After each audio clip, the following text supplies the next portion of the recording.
pretrial hearing for the man accused of killing UnitedHealthcare CEO Brian Thompson is now a wrap. Luigi Mangione's hearing centered on what evidence prosecutors will be able to use or not use in Mangione's New York trial.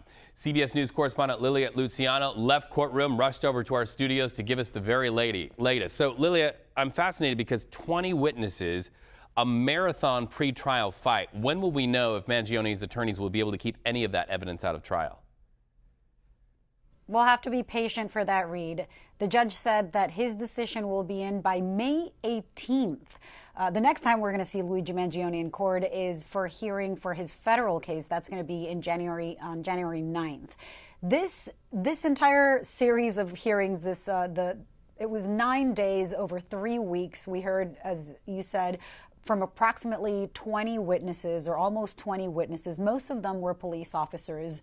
The intention of these hearings was to suppress evidence, critical evidence that include the ghost gun, the silencer, that notebook that had some writings in it, which prosecutors say could indicate intent, a motive, and even planning, to-do lists that were apparently written ahead of the shooting and after the shooting as well, detailing things like pluck eyebrows.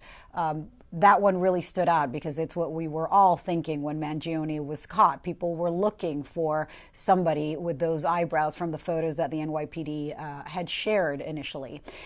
And I want to note something that also happened today in court, Reed, that I found very interesting. During those early days, right after Mangione was caught, as you're seeing in those images, and was brought from Altoona, Pennsylvania, to New York City. Right. The NYPD said that an officer or a detective, when they called Luigi Mangione's mother, that she said something along the lines of, "This is something I could see him do." Something like that. I'm not directly quoting. Well, today in court, his defense team was talking about how that statement was never made, that was not true, and that it had not been removed from the record.